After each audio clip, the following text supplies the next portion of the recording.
खंडेरायाचं आणि या परिसरातल्या जनतेचं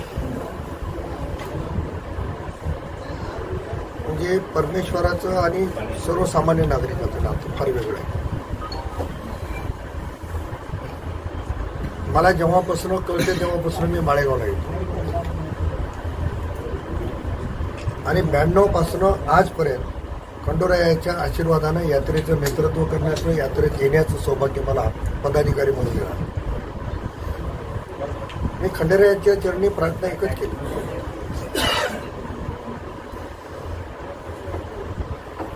माझ्या जिल्ह्यातला कष्टकरी, शेतकरी आणि खंडेरायाच्या दरबारामध्ये जो कोणी आहे तो सुखी आणि समृद्धी असला. शेतकऱ्याचं जीवन, नैसर्गिक आपत्ती, त्या सगळ्या इडापिडा टोळून बळीचं राज्य आलं पाहिजे अशा पद्धतीची प्रार्थना मी आज खंडेरायाच्या चरणी केली. आपल्याला पण माहिती आहे की सर्वसामान्याचा देव म्हणून खंडेरायाकडे आपण सगळेजण भरपूर श्रद्धा ठेवतो. तसाच मी एक भक्त आहे आणि त्यानिमित्ताने मी खंडेरायाच्या दरबारात दर्शनासाठी आलो. तुम्ही इथं घोषणा केली होती की स्वर्गीय विलासराव देशमुख यांचं स्मारक बांधणार, कशी त्याची रूपरेषा आहे, काय नियोजन केलं, कधी त्याचं भूमिपूजन होईल? असं आहे, महाराष्ट्राचे नेते कैलासवासी विलासरावजी देशमुख साहेब यांचं आणि माळेगावचं नातं फार हे अख्ख्या परिसराला माहिती आहे. साहेबांचे वडील आदरणीय दादासाहेब असतील, साहेब असतील, दिलीपराव साहेब असतील, अमित भैया असतील, धीरज भैया असतील, कोणी ना कोणीतरी माळेगावला दर्शनाला ईश्वर राहतील. मी पहिल्यांदा आमदार झाल्याच्या नंतर विलासराव देशमुख साहेबांनी लिंबोटी धरणाच्या कामाला मान्यता दिली. 25 वर्ष प्रलंबित असलेला प्रकल्प 5 वर्षात पूर्ण करण्याची संधी माझ्यासारख्या कार्यकर्त्याला साहेबांमुळे मिळाली. साहेबांमुळे पहिल्यांदा 5.5 कोटी रुपये इथं मिळाले, आजची ज्याची किंमत नाही करता येत.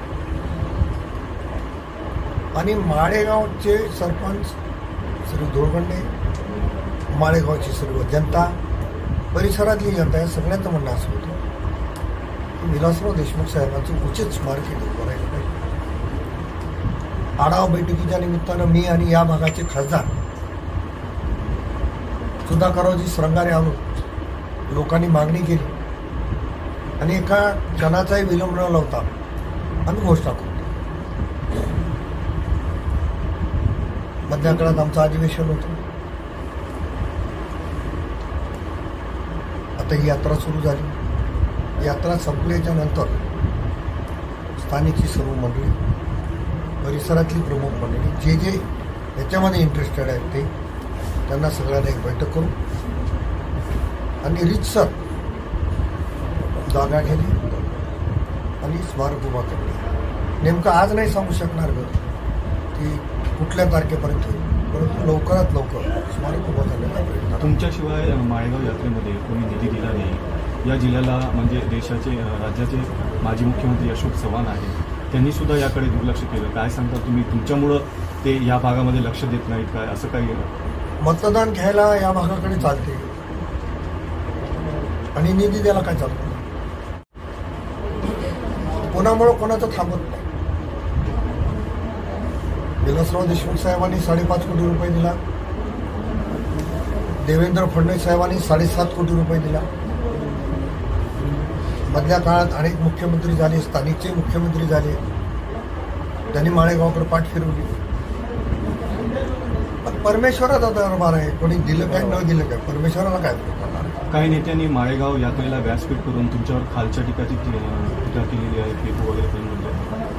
असे चिल्लर लोकांवर मी बोलणं बरोबर होत नाही, कारण मी आता त्याच्यापेक्षा फार उंचीवर गेलेला असं मला वाटतं. नरेंद्र गायकवाड वगैरे अशा सगळ्या गोष्टीचं उत्तर देते. आणि पावसाळ्यात निर्माण होणाऱ्या छत्र्या या दुसऱ्या पावसाळ्यात टिकत नाही, उकंड्यावर येतात, मोडून जातात, पुढच्या वर्षी दुसऱ्या येतात.